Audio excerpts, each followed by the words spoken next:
right, guys, on this second part of the video, we're going to go over our results of the mitochondria test with Dr. Patel, and he's going to give us a little more insight on the value of the test, and we'll probably ask some questions along the way. So the floor is yours, Dr. Patel. All right, excellent. So we've gone through a couple versions of the reporting, and so Miguel's is the first one in this new format that we're ever presenting outside of our normal community.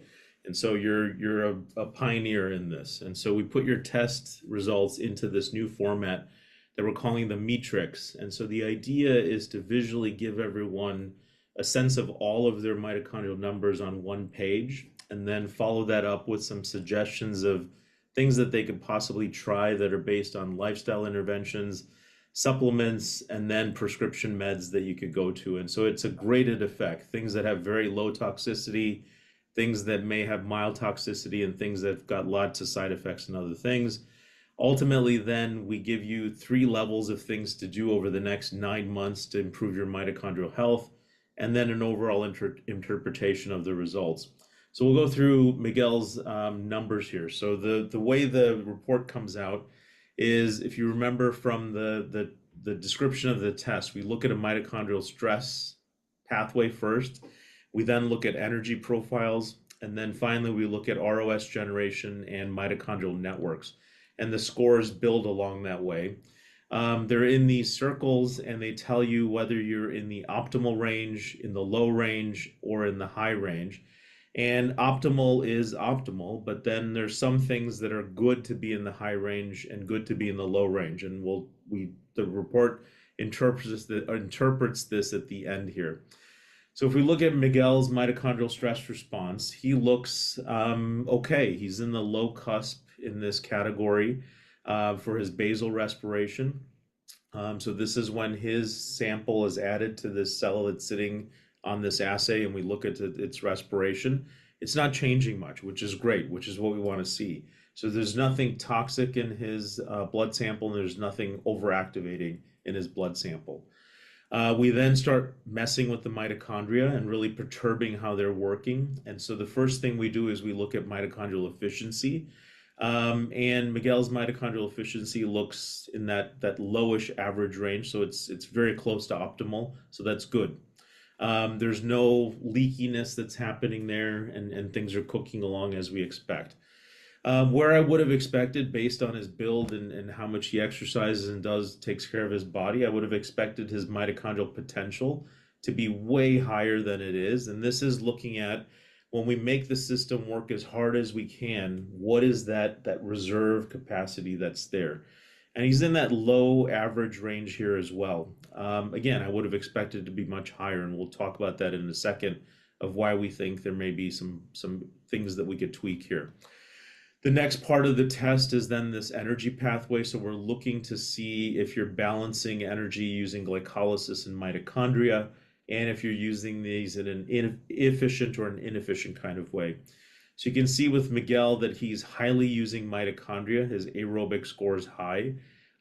More preference for this versus glycolysis, and this is what we want to see when you're well balanced energetically. And his energy score is high. It tracks with this mitochondrial number, and his glycolytic score, the efficiency of the glycolysis is low, and it tracks with this. So his energy balance is perfect. So he's well. His nutrition is well, the balance of all the resources that need to be in the system are working as they should. We then start getting into some explanations of why this mitochondrial potential may not be at the peak of what we would expect. So the stressor we do for this mitochondrial potential is we uncouple the system. It's the same stressor we apply when we do these ROS generation assays and the mitochondrial network assays. And so baseline, just sitting, and we add the serum onto the cell, his baseline ROS is low.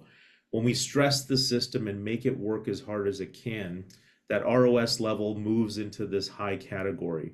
So he starts making more of these radical systems when the system is stressed.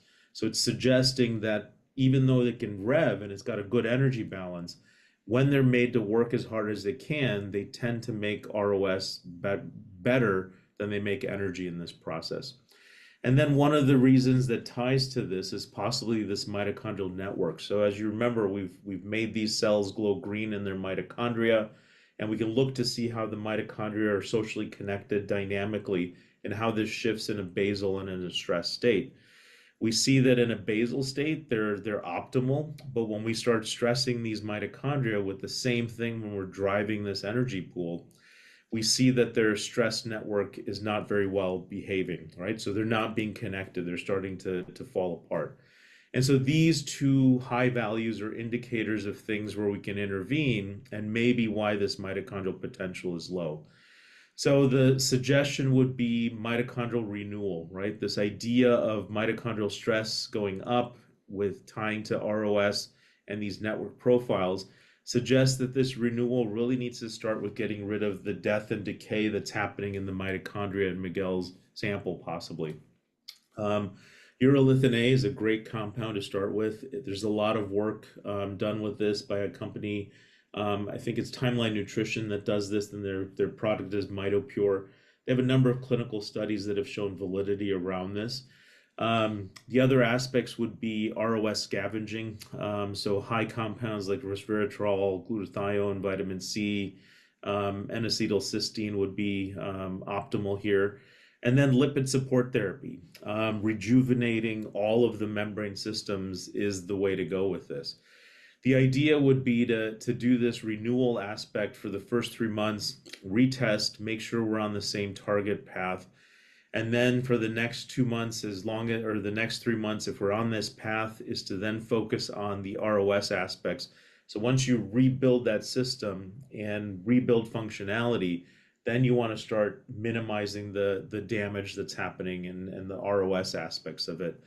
And then the final aspect is to maintain. And so you want to maintain sort of this suppression of ROS, and you want to maintain good lipids to maintain the structure of the cell, the mitochondria, the nucleus, all of it. And so this is our overall interpretation. And so it's a pretty easy format where you have all of the scores.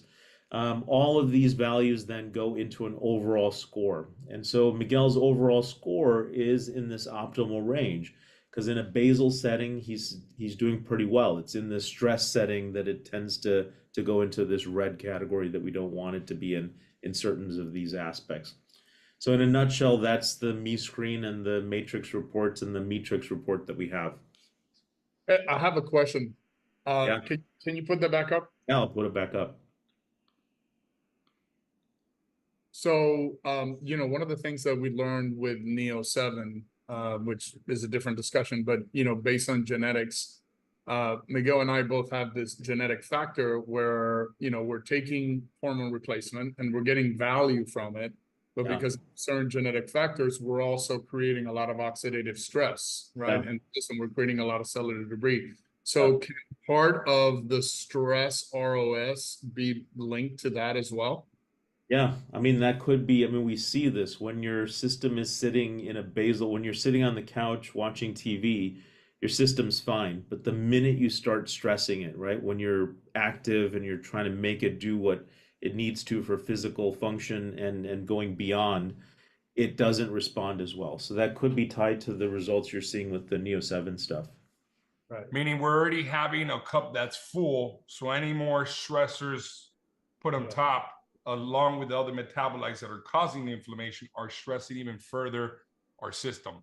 Yeah, and this is where I think one of the primary things that most people need to do is they need lipid therapy, right? They need to build membranes that create this resiliency across the entire cell. Every part of the cell that's crucial, most parts of the cell that are crucial, have a membrane to them. The plasma membrane itself, the mitochondria has a multi-membrane structure, the nucleus has a membrane, the ER, the Golgi, all of these structures inside the cell have membranes, and it's typically, I'm a membrane biologist, and so my idea around all of this is most diseases are membrane diseases, and that's where they start, and they ultimately then mess with mitochondria and energy and other things, but it's really the membrane that you have to fix initially. Now, if the membrane is something that we're fixing, why wouldn't you recommend something like omega-3 fatty acids that work on metabolic flexibility, nutrient absorption, and toxic Yeah, I excretion? mean, I think the metabolic thing, omega threes are a good way to replenish lipids, and they have good sort of aspects to it. But at the end of membrane sort of restructuring, those aren't the bulk membranes that are found in plasma membrane. It's phosphatidylcholine, it's phosphatidylserine, cholesterol. Those are the things that you need to build bulk membrane, right? And so those are the things you should supplement in. And the omega 3s are more of this antioxidant capacity things that they increase. And so really you got to supplement with the right stuff. Choline, serine, eat a lot of foods rich in cholesterol, good cholesterol, eggs. If you're gonna eat eggs, eat the whole freaking thing, not just the Yeah, whites. The yeah, Yeah, cholesterol yeah, in the yolk, right? yeah, Shrimp has really high cholesterol level as well. So there's foods that you could accentuate that have these good lipids in them. Okay, so to go over a little more about the results, because I love how this looks. I see that supplement wise on phase 1, we're recommending the urolithin A, which Yeah. is again to improve mitochondrial stress and overall mitochondria.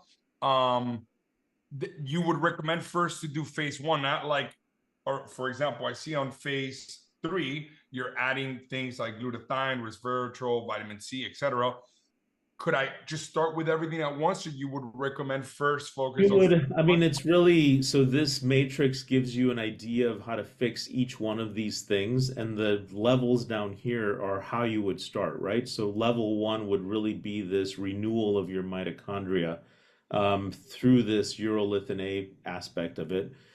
Level 2 would really be this ROS aspect, and then level 3 would be lipid therapy. But you could start with the lipid therapy first to rebalance things, right? So you could do a combo Right, of lipid therapy and mito renewal.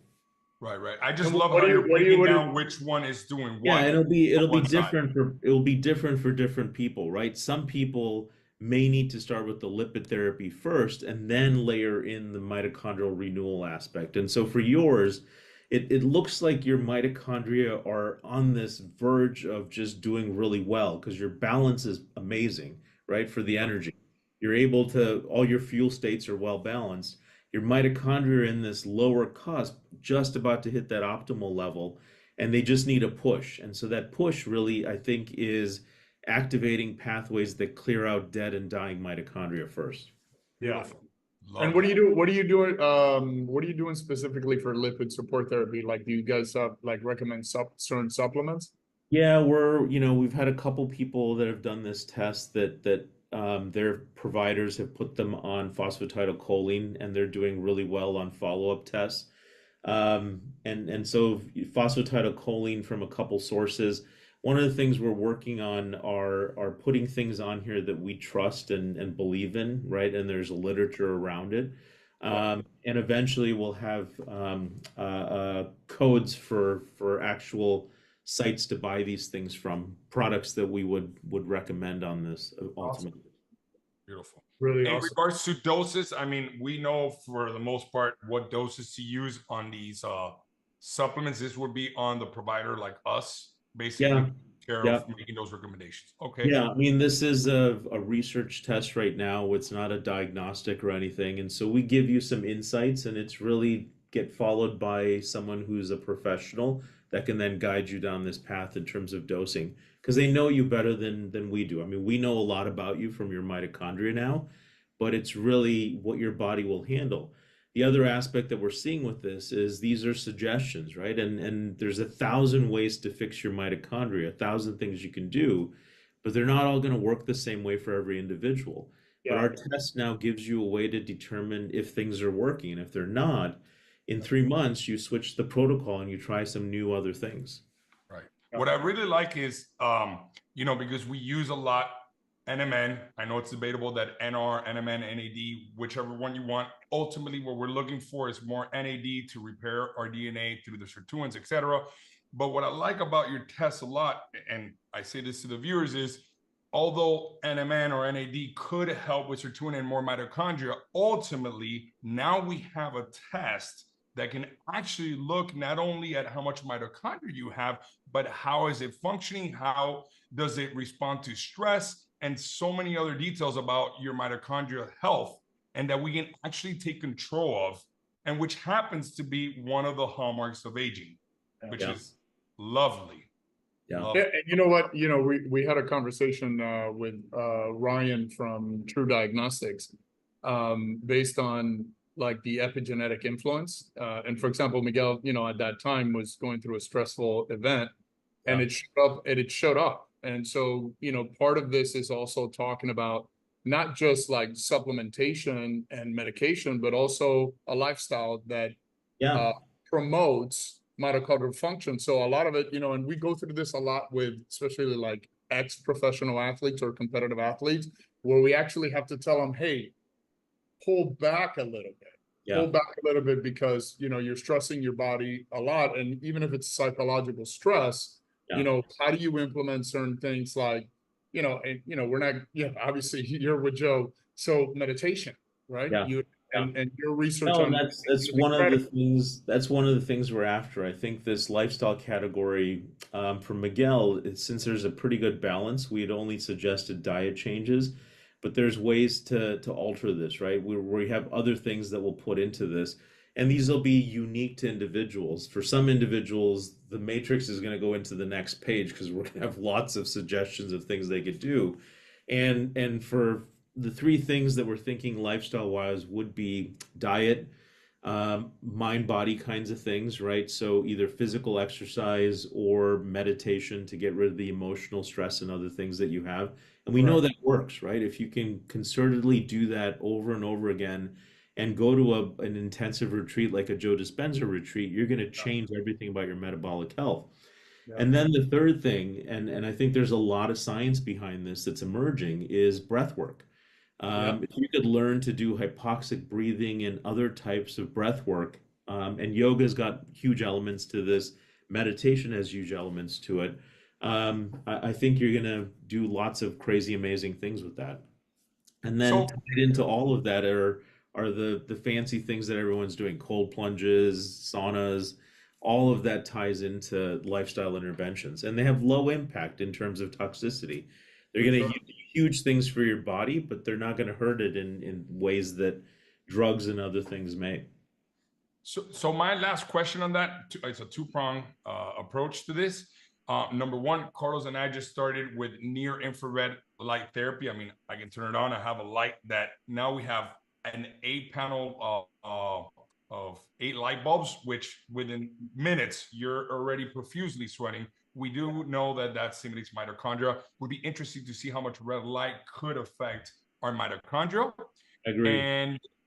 And the other part is what I'm understanding is we are big on intermittent fasting, right? Because our ancestors sometimes went days without eating, Yeah, and it was hunger, but today is better known as intermittent fasting. yeah. So could this indicate to a certain extent that, hey, for you right now, because there's a lot of inflammation in your body, fasting for more than 14x amount of hours may not be the best approach for you because you're over oxidizing your mitochondria because of the stress you're putting onto them. Could Possibly. that I mean, the approach? data on intermittent fasting is vast, right? There's lots of studies that show positive benefit. There's a few handful that show a negative aspect to this.